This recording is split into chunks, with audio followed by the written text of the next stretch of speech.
बोलिए मुनिवर नमोस्तु गुरुदेव, नमोस्तु गुरुदेव, नमोस्तु गुरुदेव। आज के संकट समाधान के सत्र में प्रथम प्रश्न चेतन जी जैन गुरु चरणों में बारंबार नमोस्तु पूर्वक पूछ रहे हैं। नासिक से किसी लक्ष्य को पाना चाहते हैं, समय गुजरने के बाद हतोत्साहित हो जाते हैं। धार्मिक क्रियाओं में भी ऐसा होता है। लौकिक और धार्मिक परिप्रेक्ष्य में लक्ष्य प्राप्ति तक उत्साह बना रहे, हमें ऐसा क्या करना चाहिए? नमोस्तु गुरुवर। आजकल ये प्रायः सवाल उठता रहता है।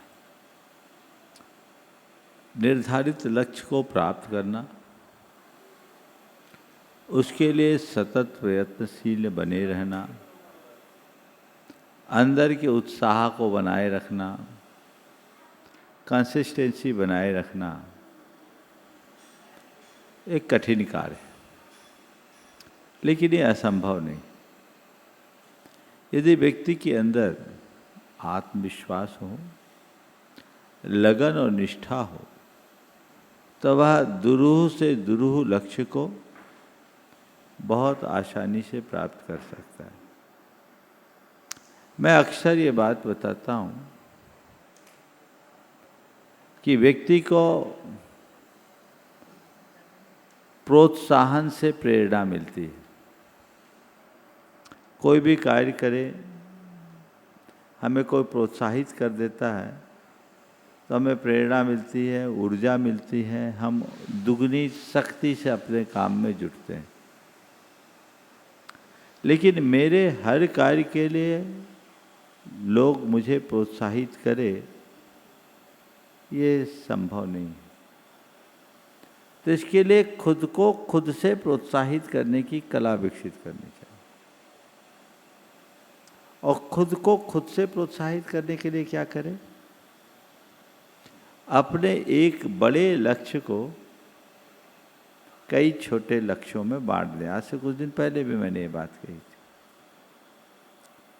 और जैसे जैसे उस लक्ष्य तक पहुंचते जाए, छोटे लक्ष्य में, अपने आप उसको आप सेलिब्रेट करो, उसको आनंद लो, उत्सव मनाओ। अंदर उत्साह आएगा, हाँ इतना तो मैंने कर लिया ना। तो एक जो बड़ा पहाड़ सा लक्ष्य था वो छोटा होता जाएगा। मैं अक्सर पहाड़ का उदाहरण देता हूँ। शिखर जी चढ़ना है तो हमें ऊपर नहीं जाना, थोड़ा थोड़ा टुकड़ों में बांट कर जाए, तो इससे उत्साह बरकरार होता है, उमंग जगती है, ऊर्जा निखरती है और हम उपलब्धियों तक पहुंच पाते हैं। और बस जब कभी हम जाएं, हमें विफलताएं दिखेगी तो हम कभी आगे नहीं बढ़ पाएंगे। तो दोनों चीज़ों को ध्यान में रखते हुए अगर हम चलेंगे, सुनिश्चित तौर पर उसका सुपरिणाम पाएंगे। अभिजीत जी जैन अजमेर से पूछ रहे हैं, गुरु चरणों में बारंबार नमोस्तु पूर्वक। गुरुदेव, हम सब जानते हैं कि क्रोध मान माया लोभ हमारे आत्मिक पतन के कारण है, फिर भी व्यवहार में बार बार उन्हीं में फंस जाते हैं। गृहस्थ जीवन में जीते हुए इन कसायों पर वास्तविक विजय पाने के लिए हम अपने जीवन में ऐसी कौन सी साधना या परिवर्तन लाएं जिससे केवल ज्ञान ही नहीं बल्कि हमारे अंदर आत्म परिवर्तन भी हो सके? नमोस्तु। देखिए, दो स्थिति, एक जित कसाय और एक मंद कषाय। कषाय हमारी बहुत बड़ी दुर्बलता है। ये हमारी चेतना को पराभूत करती है, हमारी आत्म क्षमताओं को कुंठित करती है, जीवन की शांति को खंडित करती है, संबंधों के माधुर्य को नष्ट करती है। इन पर नियंत्रण बहुत आवश्यक है। लेकिन जैसा मैंने अभी कहा, कसायों को जीतना हर किसी के बस की बात नहीं है। आप क्रोध को जीत लो, ये तो बड़े बड़े योगियों के ही वश की बात है, जो पूरी तरह अक्रोधी हो जाए। कषाय को जीतना संभव हो थोड़ा कठिन है, लेकिन कषायों को मंद करना सरल है, बशर्ते उन्हें नियंत्रित करने की दृष्टि आपके पास हो, उसको आप रेगुलेट कर सके। लक्ष्य बनाइए कषाय को मंद करने का, कषाय की तीव्रता अंदर ना आए, और कषायों की तीव्रता को मंद करने के लिए जीवन में 2 क्षमताएं विकसित करनी चाहिए। पहली तो नजरअंदाज करने की और बर्दाश्त करने की। कोई बात हो तो हम नजरअंदाज करें, और कोई बात हो तो उसे हम पचा लें। अगर हम चीज़ों को इग्नोर कर दें तो चीज़ें हम पर हावी नहीं होती। अगर कुछ बातों को हम पचाने में समर्थ बन जाएं तो परिस्थितियां हम पर हावी नहीं होती, हमारी कषायें मंद होती है, हम शांत रहते हैं। दूसरी ओर कषायों को मंद करने का जो दूसरा है, वो अपनी आसक्ति को कम करें, अटैचमेंट। जितना प्रगाढ़ होता है हमारी कषाय उतनी प्रबल होती है। वीतरागता को अपने जीवन का आदर्श मान करके चलने वाले अधिक कषाय नहीं रखते, उनकी कषायें मंद होती, उतनी प्रबल नहीं होती। तो अपने जीवन में इन बातों को लाए जिससे हमारी कषायें मंद हो। और इसमें भावना योग एक बहुत अच्छा निमित्त है। नियमित भावना योग करे। अगर कोई व्यक्ति नियमित भावना योग करता है, उसके जीवन में सहजता, सरलता, संयम और सकारात्मकता आती है। मुझे सहज रहना है, मुझे शांत रहना है, मुझे संयम रखना है, मुझे सकारात्मक रहना है। ये 4 ऐसे सूत्र हैं जो पूरे जीवन को बदल सकते हैं। इस तरफ की दृष्टि रखिए, वैसी सोच विकसित कीजिए। बहुत बड़ा बदलाव आ सकता है। तो आप अपने अंदर अगर ऐसी आध्यात्मिक दृष्टि जागृत कर लें तो चीज़ें घटित हो सकती हैं। और ये तभी संभव होगा जब आपके मन में ये भाव जागेगा कि मुझे अपनी कषायों को कम करना है।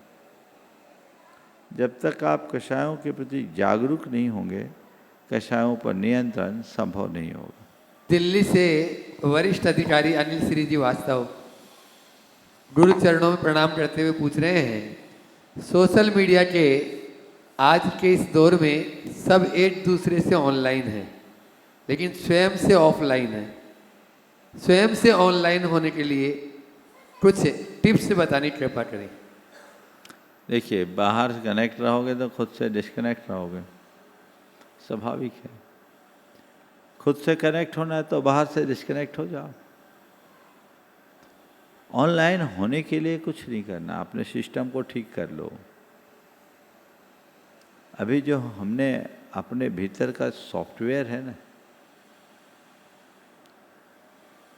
उसका मोड बिगाड़ रखा है। हमें संपर्क में सुख दिखता है, सूचनाओं में शांति मिलती है,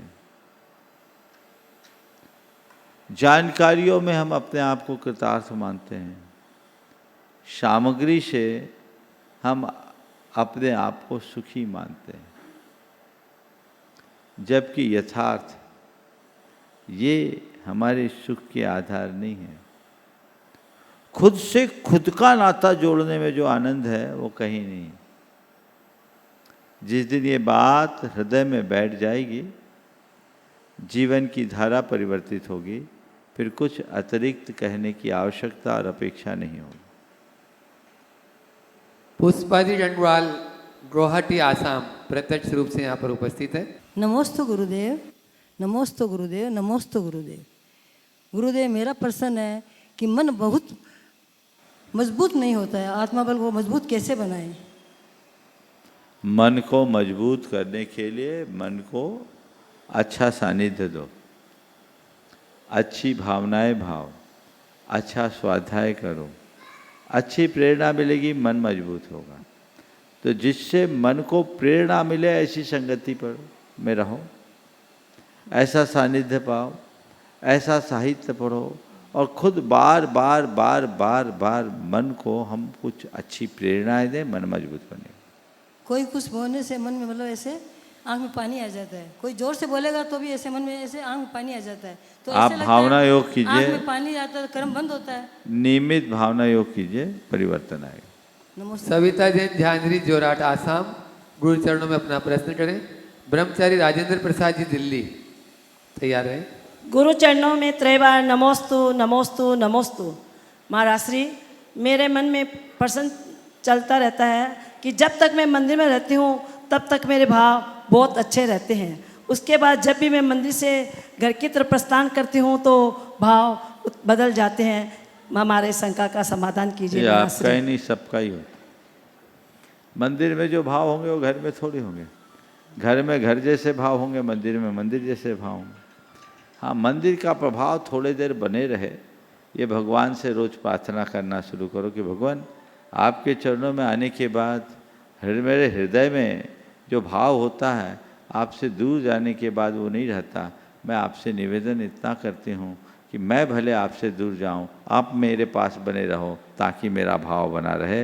हृदय में भगवान को बिठा ले रखोगे तो भावों में निर्मलता बनी रहेगी। नमस्ते महाराज श्री, नमस्ते महाराज ब्रह्मचारी श्री, राजेंद्र नमस्ते। प्रसाद जी दिल्ली, गुरु चरणों में अपना प्रश्न कर रहे हैं। तैयार रहेंगी सिद्धि दिव्य जैन मधुवन।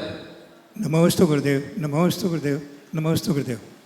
मैं दिल्ली से, महाराज जी मेरी उम्र 72 ईयर्स है, 72 ईयर्स मेरी उम्र है और मैं अभी 7वीं प्राथमिक पहुंच गया हूं और आगे बढ़ने की बहुत तीव्र भावना है, मुनि दीक्षा तक पहुंचने की भावना है।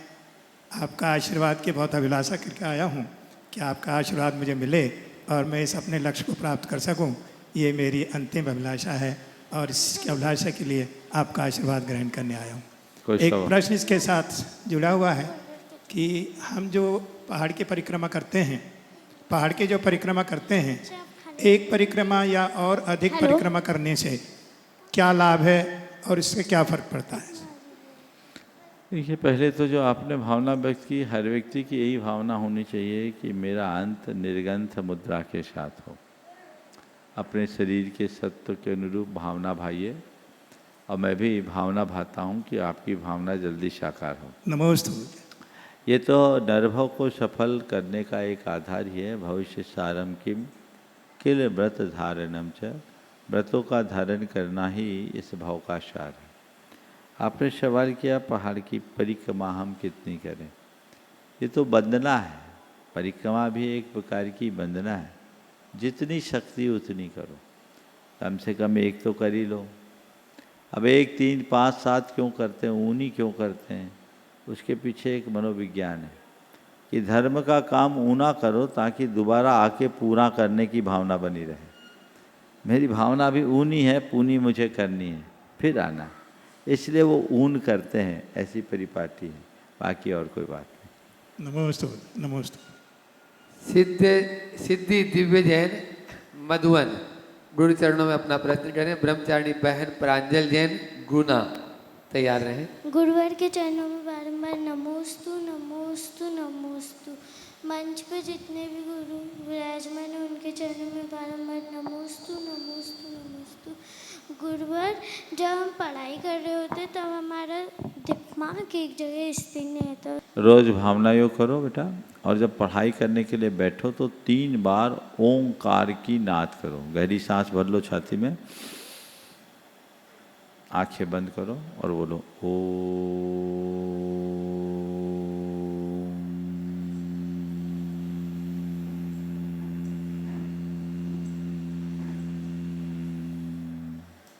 इस प्रकार 3 बार, समझ गए? इसका अभ्यास करोगे मन लगेगा। ब्रह्मचारिणी बहन प्रांजल जैन गुना। मंचासीन सभी मुनिराजों के चरणों में कोटिशा नमोस्तु। महर्षि जी, मेरा ये प्रश्न है कि कोई व्यक्ति अपने कर्तव्यों का निर्वहन पूर्ण जिम्मेदारी से करता है, फिर भी लोग उसके साथ गलत व्यवहार करते हैं, ऐसा कि कर्म के उदय से होता है? देखिए, नमोस्तु महर्षि जी। अच्छा कर्तव्य करना हमारे हाथ में है। लोग मेरे साथ अच्छा व्यवहार करे ये हमारे हाथ में नहीं, हमारे भाग्य में। हर जीव का अपना अपना भाग होता है। तो पहली बात तो ये है कि हमें कोई भी अच्छा काम करना हो तो पूरे उत्साह के साथ करना चाहिए, कर्तव्य के अनुपालन में खरे उतरना चाहिए। लोग हमें अच्छा कहें न कहें ये अपेक्षा अपने मन से हटा देना चाहिए। जब हम ये अपेक्षा लेकर के चलते हैं और उसकी पूर्ति नहीं होती तो मन हतोत्साहित होता है, और उत्साह मंद हो जाने से फिर कार्य करने की रुचि खत्म हो जाती। तो हम अपने लक्ष्य से भटक जाएंगे। अपने लक्ष्य में टिके रहें, अच्छा कार्य अच्छे से करते रहें, उसके लिए उत्साहित बने रहें, पहली बात। दूसरी बात, ये होता क्यों है? ये सवाल अक्सर आता है कि हम खूब अच्छा करते हैं फिर भी हमें जस नहीं मिलता। इसका समाधान हमें भगवती आराधना के स्वाध्याय करते समय मिला। वहाँ लिखा है कि जो व्यक्ति दूसरों के अच्छे कार्यों की अनुमोदना नहीं करता, उसे ऐसा कर्म बंधता है कि वो कितना भी अच्छा करे लोग आलोचना ही करेंगे, अनुमोदना नहीं। तो जो लोगों की ये शिकायत है कि मैं सब कुछ करता हूँ फिर भी मुझे उसकी क्रेडिट नहीं मिलती, उन्हें अपना अंतरावलोकन करके देखना चाहिए और सोचना चाहिए, निश्चित हमने अतीत में लोगों को क्रेडिट देने में कंजूसी की है या हमने लोगों की क्रिटिसाइज ज़्यादा की है, इसलिए आज हमें इसकी आलोचना का शिकार होना पड़ रहा है। और ये भी तब जब मैं अच्छा कर रहा हूँ। अच्छा कर रहा हूँ तो केवल आलोचना से ही काम चल रहा है, अगर बुरा करूँ तो पता नहीं कितनी बड़ी आपत्तियाँ आ जाए। इसलिए और लगन से ये कार्य करना चाहिए, इसमें किसी भी प्रकार से हतोत्साहित नहीं हो। सीमा जैन कोलकाता, गुरु चरणों में अपना प्रश्न करें। इंद्र कुमारी जैन नोएडा, तैयार रहें। गुरुदेव के चरणों में कोटि से नमोस्तु नमोस्तु नमोस्तु। मंचासीन गुरुवर के चरणों में नमोस्तु नमोस्तु नमोस्तु। महाराज जी, मुर्शिदाबाद डिस्ट्रिक्ट आठगांव की तरफ से अभी महाराष्ट्र की यात्रा कुछ क्षेत्रों की बहुत आनंद संपन्न हुई आपके आशीर्वाद से। उस यात्रा के दौरान खाने पीने की, रहने की उत्तम से उत्तम व्यवस्था थी। लेकिन महाराज जी, मेरा प्रश्न ये है कि इतनी अच्छी व्यवस्था होने के बाद भी लोग मतलब रात में अन्न छोड़ के खाने की अन्न से बहुत चाव से लिए, और यात्रा के दौरान गाड़ी में टाइम पास करने के लिए हौजी का पैसे के लेन देन से बहुत आनंद लिए। तो इसका यात्रा में क्या पुण्य होगा? देखो, कभी भी किसी की इस तरह की चर्चा सार्वजनिक रूप से नहीं करना चाहिए। उनने यात्रा करा है, उसका गुणगान तो एक तरफ, और पूरे देश में तुमने उसकी आलोचना और कर दी, उचित नहीं है। सवाल वही करो जो अच्छा हो। कभी भी ऐसे सवाल आए तो स्थान और व्यक्ति का नाम छुपा करके भी तो किया जा सकता है। हमारा उद्देश्य क्या है? सामने वाले को सही दिशा देना या उनको बदनाम करना?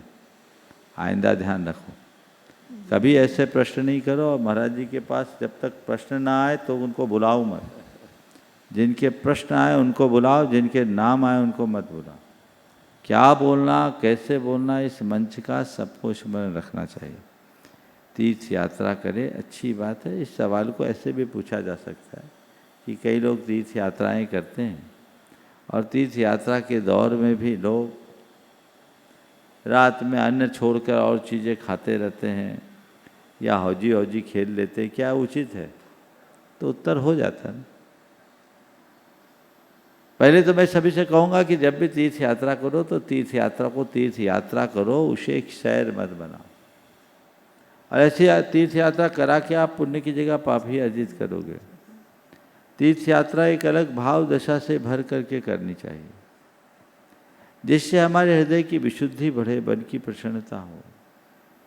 लोग अगर तीर्थ यात्रा करने जा रहे हैं और भाव विशुद्धि बढ़ा रहे हैं, उनके कर्म कट रहे हैं, तो आपको कुछ पुण्य मिलेगा।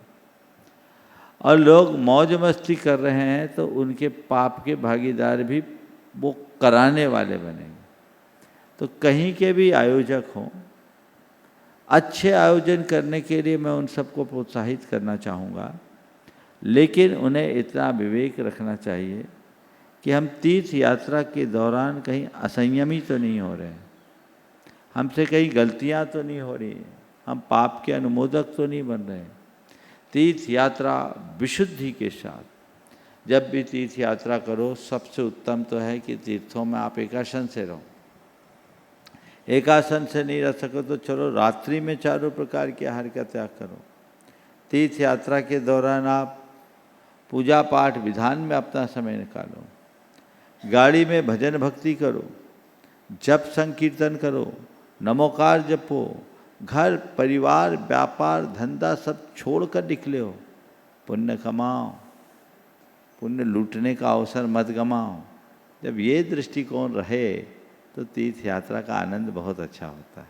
तो सभी को मैं समझ रहा हूँ आपका आशय वैसा नहीं होगा, लेकिन चूंकि नाम ले लिया आपने, नाम छिपा लेती तो ज़्यादा अच्छा होता। आगे से ध्यान रखो। ध्यान रखें। नमोस्तु इंद्र कुमारी जैन, नोएडा। महाराज जी, मैं मोक्ष मार्ग में आगे बढ़ना चाहता हूँ, तो क्या बस मोक्ष मार्ग में आगे बढ़ना चाहते हो तो जो शंका समाधान में क्यों कक्ष में आके बात करना, अलग से बात करेंगे। चलो चलिए। कपूर जैन जी जैन, कोटा। गुरु चरणों में अपना प्रश्न कर रहे हैं। मुनिराजों का चरणों में मेरा, मेरे परिवार का त्रिबार नमोस्तु नमोस्तु नमोस्तु। गुरुदेव, आज बहुत दुखद घटना है कि रीवा डिस्ट्रिक्ट के अंदर जिन माताजी का या जिस संघ का हमारे गुणायतन के अंदर चतुर्मास हुआ था, उसमें उपसममती माताजी और सुतमती माताजी का आकस्मिक दुर्घटना में देवलोक हो गया है। देखिए, पूरी घटना सबको अवगत है, इसमें ज़्यादा बोलने की ज़रूरत नहीं है, लेकिन इस विषय में मैं कुछ ज़रूर कहना चाहूँगा। सबसे पहली बात तो ये बड़ी दुखद, दर्दनाक और बड़ी निंदनीय घटना है। सुबह सुबह जब इसकी सूचना मिली तो मैं एक पल के लिए स्तब्ध रह गया। इतने अल सुबह जब ज़्यादा ट्रैफिक नहीं, कुछ भी नहीं, और इस तरह की घटना घट जाए, और वो भी कलेक्ट्रेट के पास, तो लगता है कि अब साधु संतों का क्या होगा, कैसे विहार करे, कोई सुरक्षित ही नहीं। तो बंधुओं, इस विषय में पहले तो मैं भावना भाता हूँ कि उनके परिणाम तो अच्छे होंगे ही, वो जहाँ भी हैं उनका धर्म उनके साथ जुड़ा रहे, वे रत्नत्रय को आदर्श मानकर अपना जीवन आगे बढ़ाते रहे। मैं ऐसी भावना उनके लिए भाता हूँ। निश्चित वे सदगति के पात्र होंगे, ऐसी मेरी आंतरिक भावना है। लेकिन ये घटना सबको सोचने के लिए मजबूर करती है। पहली बात तो ये है कि साधु संतों के लिए प्रशासन से पूर्ण सुरक्षा रखनी चाहिए। उनके आहार विहार निहार के टाइम में ट्रैफिक पर कंट्रोल होना चाहिए। हर समाज के लोगों की जिम्मेदारी है कि कहीं साधु हो तो प्रशासन से बातचीत करके उनकी सिक्योरिटी को सुनिश्चित करना चाहिए। तो संतों को भी अपने विहार में इन बातों का ध्यान रखना चाहिए, पूर्व सूचना देते हुए काम करें ताकि दुर्घटनाएं टल सके और उनके साथ लोग रहे। समाज की जिम्मेदारी है, साधुओं को भगवान भरोसे मत छोड़ो। मैं देखता हूँ कई बार ऐसा होता है कि कई साधुओं के साथ कमंडल पकड़ने वाला भी नहीं रहता, एक दो चार लोग हों। हालांकि आज तो वहाँ रीवा में ऐसी बात जैसी मुझे जानकारी नहीं, लेकिन फिर भी इस तरह की घटनाएं दोबारा ना हो, ये हमें सुनिश्चित करना चाहिए। ये घटना बहुत ही दुखी करने वाली घटना है, निंदनीय घटना है। एक मोक्ष मार्गी का जीवन असमय में चला जाना कतई अच्छा नहीं लगता। फिर भी आना जाना तो लगा हुआ है, गए हुए जीव को हम लौटा नहीं सकते, लेकिन ऐसे जीवों के प्रति हम अपनी संवेदना जरूर रखें, सद्भावना रखें। उनने साधना के द्वारा अपने मार्ग को आगे बढ़ाया और सिद्धि के मार्ग में बढ़ी हो, इसमें कोई संशय नहीं। लेकिन समाज में ऐसी घटनाओं की पुनरावृत्ति ना हो सके, इसके लिए समाज को भी जागरूक होना चाहिए। साधु संतों का विहार निर्बाध नहीं हो तो धर्म का मार्ग ही रुक जाएगा, इसलिए हमें इन सब पर ध्यान देना चाहिए। नमोस्तु गुरुदेव, नमोस्तु गुरुदेव, नमोस्तु। चंद्र कुमार जी सिंगई चंद्र कुमार जी, जैन जबलपुर गुणायतन ट्रस्टी, और तैयार रहेंगे NL जैन साहब जयपुर। परम पूजनी गुरुदेव सहित सभी मुनि महाराजों को नमोस्तु नमोस्तु नमोस्तु। गुरुदेव,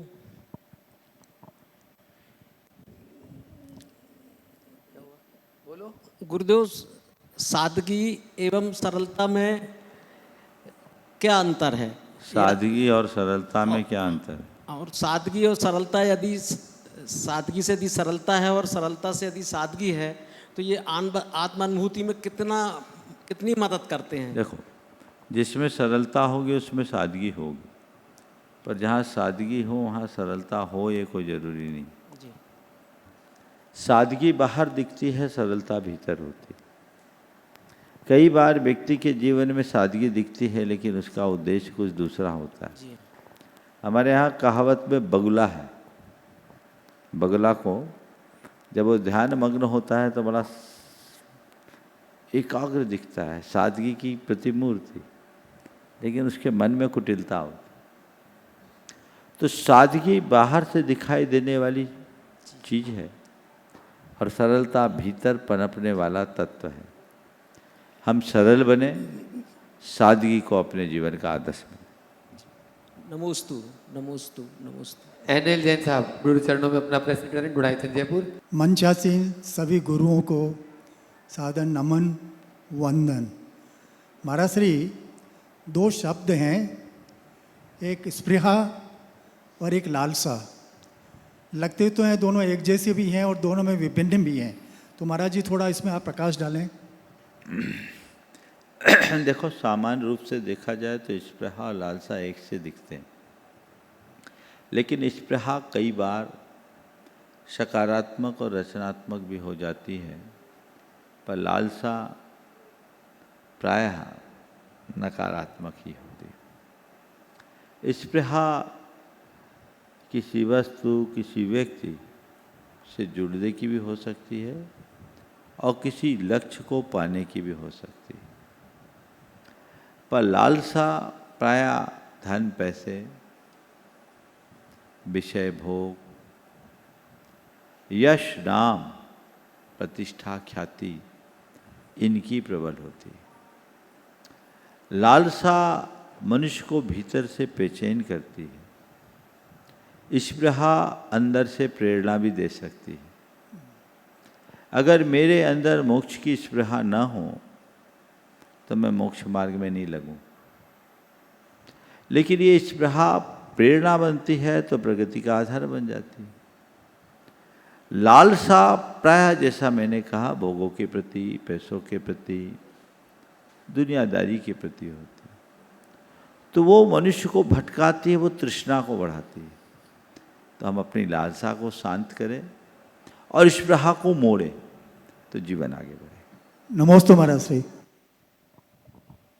ब्रह्मचारी प्रदीप जी पीयूष। गुरुवर के श्री चरणों में नमोस्तु करता हूँ, और नमोस्तु करते हुए एक छोटा सा प्रश्न है। वैसे तो आज वर्तमान में सर्वार्थ सिद्धि कोई मुनिराज नहीं जा सकते हैं, लेकिन जब सर्वार्थ सिद्धि जाने की पात्रता होती है तो ऐसे कौन से मुनिराज होते हैं जो सर्वार्थ सिद्धि को जा सकते हैं? नमोस्तु नमोस्तु। सर्वार्थ सिद्धि जाने के लिए शास्त्रों में मुनि होना तो अनिवार्य बताया, लेकिन ऐसा नहीं बताया कि यही मुनि जा सकते हैं। जो उत्तम आराधक होते हैं वे सर्वार्थ सिद्धि जाते हैं। जो रत्नत्रय के अनुपालक होते हैं वे सर्वार्थ सिद्धि जाते हैं। ये चर्चा तो शास्त्रों में है, लेकिन बाकी बातें नहीं। हाँ, आज के संदर्भ में आचार्य कुंदकुंद ने जो लिखा है, उन्होंने लिखा, अद्य तिरियन शुद्धा अप्पा झाऊन लहे इंदत्तम लोयंती देवत्तम तत्चुदा निब्बदिम जंती। आज भी रत्नत्रय से शुद्ध मुनि अपनी आत्मा का ध्यान कर अद्य वित्रियन शुद्धा अप्पा झाउन लहद इंद्रत्तम, इंद्रत्व को प्राप्त करते हैं। लोयंती देवत्तम, लौकांतिक देवत्व को प्राप्त करते हैं। तत्चुदा निवदिम जनती, वहाँ से च्युत होकर के निर्वृत्ति को प्राप्त होते हैं। परम शुक्ल लेशाधारी बीतरागी, रत्नत्रय की भावना में निरत, आत्मोपयोगी साधक, आत्माराधक, चतुर्विध आराधना में निपुण, दक्ष, मुनिराज में ही कोई कोई सर्वार सिद्धि अनुत्तर विमानों में जाते होंगे, ऐसा हम कह सकते हैं। जी नमोस्तु। मुनि श्री सार सागर जी महाराज अपने प्रश्न द्वारा आप सबको ज्ञान की गंगा में अवगाहन करने का अवसर प्रदान कर रहे हैं। उससे पूर्व बंधुओं, प्रामाणिक पाठशाला ने एक बच्चों में संस्कारों को गढ़ने का एक बहुत ही एक अलग तरीके के माध्यम से उनमें संस्कारों को गढ़ने का एक बहुत अच्छा उपक्रम कर रहे हैं।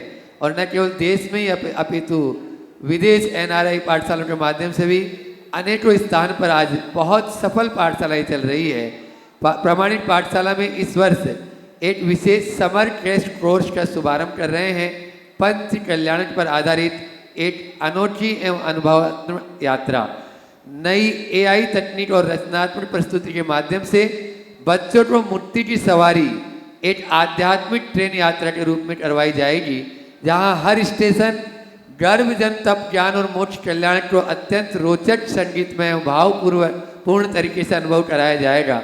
यह 4 दिवसीय कार्यक्रम होगा, जिसमें बच्चों द्वारा समूहसरण का 2D मॉडल भी तैयार कराया जाएगा, ताकि वे सीखने के साथ साथ उसे सृजनात्मक रूप से आत्मसात भी कर सकें। इसकी शुरुआत 2 जून से ठाणे मुंबई में होगी। हर्ष का विषय यह है कि 100 से भी अधिक रजिस्ट्रेशन अभी प्रामाणिक पाठशाला को प्राप्त हो चुके हैं। स्थान सीमित होने के बावजूद बच्चों एवं अभिभावकों में अत्यंत उत्साह और रुचि देखने को मिल रही है। महाराज जी, आपके चरणों में पूरी प्रामाणिक पाठशाला की पूरी टीम सफल इस प्रयास को और अधिक सफल बनाने हेतु आपके आशीर्वाद की कामना से नमोस्तु कर रही है। नमोस्तु।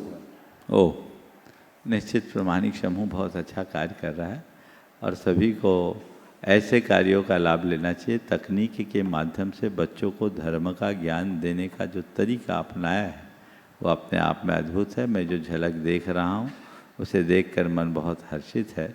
निश्चित बच्चों पर इसका दीर्घकालिक असर पड़ेगा और वे धर्म से जुड़कर अपने जीवन को अच्छा बना सकेंगे। सभी इसका लाभ उठाएं, इसका अधिक से अधिक प्रचार प्रसार करें ताकि लोग इससे लाभान्वित हो सकें। और अब मुनि श्री सार सागर जी महाराज अपने प्रश्न द्वारा आप सबको लाभान्वित कर रहे हैं। उसके बाद तैयार रहेंगे किरण जी गंगवाल कोलकाता। नमोस्तु गुरुदेव। प्रसिद्ध वैज्ञानिक स्टीफन हॉकिंग ने अपनी अंतिम कृति में लिखा है, इस आशय की बात लिखी है कि संसार के संचालन में कोई भी ईश्वरीय सत्ता जैसी चीज़ नहीं है। यह सिर्फ हमारा दृष्टिकोण है कि हम इस दुनिया को कैसे देखते हैं। प्रायः लोग की यही धारणा है कि इस सृष्टि का कोई विधाता है, कोई पाता है और कोई संहार करता है। परंतु गुरुदेव, मेरा यह प्रश्न है कि जैन दर्शन में वस्तु व्यवस्था का क्या स्वरूप है, कृपया बताने का कृपा करें। नमोस्तु गुरुदेव। देखिए, बहुत अच्छा सवाल महाराज जी ने सृष्टिवाद से संबंधित उठाया। सृष्टिवाद को लेकर के कई तरह की अवधारणाएं हैं। बहुत सारे लोग जो ईश्वर को सृष्टि का कर्ता मानते हैं, उनके अनुसार इस सृष्टि को रचने वाला एक ईश्वर है, विधाता है, जिसके बिना संसार का पत्ता भी नहीं हिलता।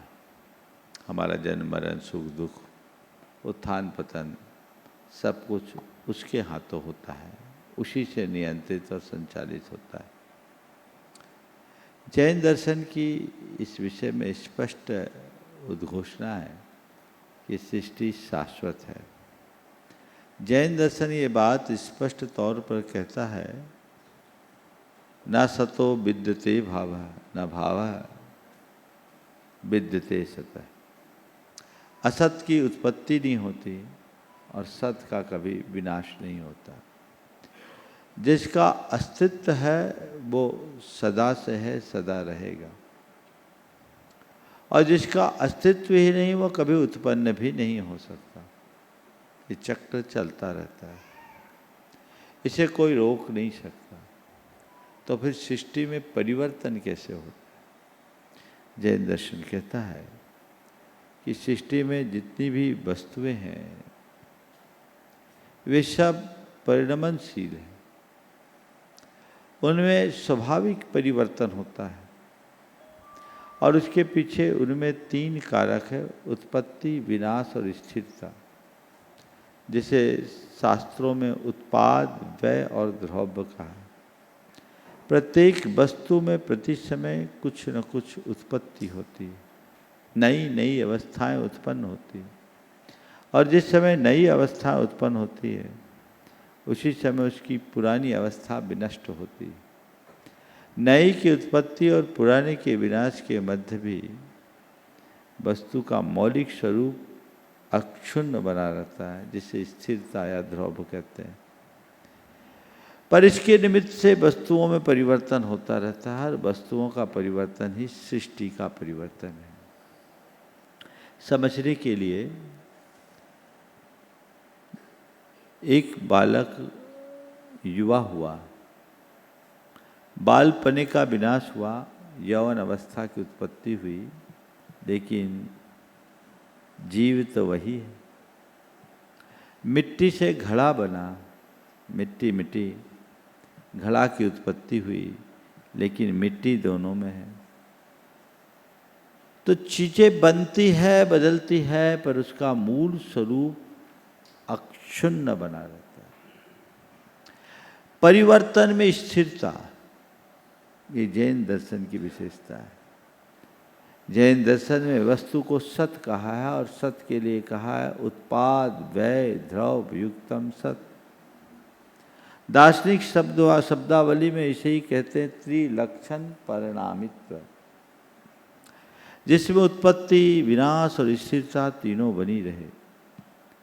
इसे जैन दर्शन के अनुसार सृष्टि का कोई कर्ता नहीं। ये सृष्टि शाश्वत है, अनादि से है, अनंत काल तक रहेगी। इसका कोई न कर्ता हरता, अमिट अनादि है। जीव और पुद्गल नाचे यामे कर्म उपाधि, आप लोग रोज बोलते हैं। तो सृष्टि के संदर्भ में ये बात हम सबको समझना चाहिए। लोक में प्रचलित जो बातें इससे संबंधित आती है उसे केवल एक लौकिक धारणा के रूप में आप भले कह सकते हो, लेकिन किसी विधाता के द्वारा सृष्टि की संरचना नहीं है। यदि किसी विधाता ने सृष्टि की संरचना की तो आखिर उसे करने की जरूरत क्या पड़ी? वो विधाता कहाँ से आया? उसकी रचना किसने की? ये बहुत सारे सवाल हैं और उन सब सवालों की समीक्षा करते हुए दार्शनिक रूप में यही निर्णय और निष्कर्ष निकाला गया कि सृष्टि शाश्वत है। ओ किरण जी रंगवाल, कोलकाता। मंचासीन सभी गुरुओं के चरणों में शत नमन। हे गुरुदेव, ये प्रश्न मैं एक आरिका माता जी, पूज्य आरिका माता जी की तरफ से आपसे कर रही हूँ। उन्होंने कहा है कि ये प्रश्न आप जरूर पूछ के आना। तो गुरुदेव, उन्होंने कहा है कि शून्य से अनंत की ओर जाने के लिए क्या करना चाहिए? शून्य से अनंत की ओर जाने के लिए क्या करना चाहिए? इसका 2 तरीके से उत्तर दिया जा सकता है। पहला उत्तर तो ये है कि सब कुछ शून्य कर देना चाहिए, हम अनंत की ओर चले जाएंगे। शून्य के को मैं अलग अलग 2 संदर्भों में कह रहा हूँ। शून्य से अनंत अर्थात जीरो से हीरो, शून्य जिसका कोई मूल्य नहीं, महत्व नहीं। हम संसारी प्राणी सब शून्य हैं, हमारा कोई मूल्य नहीं, कोई महत्व नहीं, हम तुच्छ हैं। लेकिन हमारे भीतर जो आत्मा है वो अनंत है, उस अनंत तक पहुंचना है। तो सब शून्य कर दो, यानी जो जोड़े हो उन सबको शून्य मान लो, सबको शून्य समझ लो और अपने विचारों और विकारों को शून्य कर दो, अनंत हो जाओगे। तो शून्य को अनंत बनाने के लिए सब शून्य करना जरूरी है, एक तो ये है। और शून्य का कोई मूल्य नहीं है, लेकिन उसका मूल्य और महत्व बढ़ाना है तो उसके लिए कुछ मत करो, उसके आगे एक अंक जोड़ दो, वो अनंत हो जाएगा। फिर जितना शून्य होगा उसका 10 गुना महत्व बढ़ता जाएगा। वो अंक है श्रद्धा का। अगर अंदर वो श्रद्धा का अंक जुड़ जाए तो हमारा जीवन धन्य हो जाए। सम्यक दर्शन अंक है और सम्यक के अभाव में पूरा जीवन शून्य है। तो अंक लगते ही जीवन में पंख लग जाते हैं। मस्त गुरुदेव। एडवोकेट सत्येंद्र जी जैन, दिल्ली जैनम फाउंडेशन। परम पूज्य मुनि जी के चरणों में सादर नमोस्तु नमोस्तु नमोस्तु। सभी मुनि महाराज के चरणों में भी नमोस्तु। हे गुरुदेव। हाँ बोलो। जैसे कि सभी जानते हैं कि प्राचीन काल में भारत में जैन समाज बहुसंख्यक था और समय के साथ साथ में जैन समाज के अनुयायी की संख्या घटती चली गई और आज हम लाखों में बचे हैं।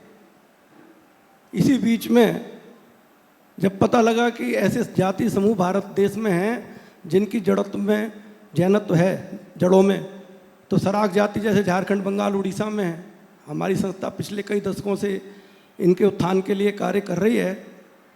तो मेरा गुरुदेव प्रश्न ये है कि ऐसे जाति समूह भारत में और भी जानकारी में आ रहे हैं। जब हम ये कार्य कर रहे हैं तो बहुत लोग महाराष्ट्र में, कर्नाटक में, तमिलनाडु में, आंध्र प्रदेश से, मध्य प्रदेश से, राजस्थान, हरियाणा, पंजाब में हम ऐसी क्या कार्य योजना बनाएं ताकि सभी लोग अपनी मूल धारा में आ सकें। देखिए, आपने जो भाव प्रकट किया है बहुत उत्तम है। इस दिशा में सबको प्रयास करना चाहिए। मैं तो नियमित प्रेरित ही करता रहता हूँ। आप लोगों से पहले भी बात किया। गुणायतर के माध्यम से इस दिशा में बहुत अच्छे कार्य हो रहे। मैं सभी से एक बात कहना चाहूँगा, विभिन्न संस्थाएं सबसे पहले आपस में कोऑर्डिनेशन करें। अभी मुझे एक बात लगती है कि लोग धर्म प्रभावना की तरफ कम, निज की प्रभावना की तरफ ज़्यादा फोकस कर रहे हैं। मैं आपको नहीं कर रहा हूँ, पर आपने भी अनुभव किया होगा। सोच व्यापक रखिए। हम आप आज हैं, हमारा धर्म चिरंतन और शाश्वत रहेगा।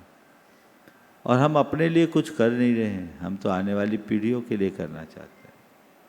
तो जो लोग आज मुख्य धारा से विमुख हुए हैं, हमें चाहिए कि हम उन्हें योजनाबद्ध तरीके से अपने साथ जोड़ें, उनके लिए कुछ ऐसे कार्य करें जो दीर्घकालिक परिणाम दे। हमने इसमें काफ़ी कुछ काम किया है, करा भी रहा है। एक रोड मैप बनना चाहिए।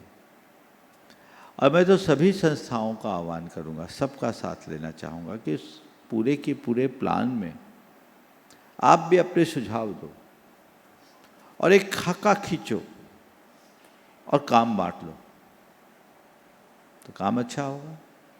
नहीं तो तुम लोग आपस में ही कंपटीशन करते रहोगे, क्योंकि आज के समय में बीमारी लग गई है क्रेडिट लेने की। लोग करते कम है, जाते दिखाते ज़्यादा है। आज के ज़माने में आप देख लीजिए, 4 केला बांटते हैं और व्हाट्सएप में कितना फैलाते हैं कि हम सेवा भाव का काम कर रहे हैं। तो ये जो चीज़ें हैं, इस मनोवृत्ति से हमें बचना होगा। अगर परिवर्तन लाना है तो पहले खुद की सोच में परिवर्तन लाना होगा, तब व्यापक परिणाम आएंगे।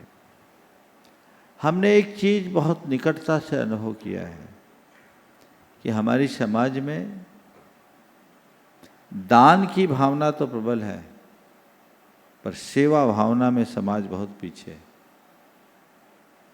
सेवा भावना और समर्पण का भाव अगर जग गया तो बहुत बड़ा बदलाव आ सकता है। सभी लोग कार्य करें, जितनी संस्थाएं हैं। यदि मुझे इस लायक समझते हो और मुझसे कोई मार्गदर्शन लेना चाहते हो तो मैं सबको देने को तैयार। मैं तो चाहूँगा सब मिल के करो, मिला जुला के करो। कदाचित लोग और भी कहीं किसी से प्रेरित होकर कर रहे हैं तो कोई बुराई नहीं है। हम सब इतना बड़ा काम है, किसी एक के बस की बात नहीं।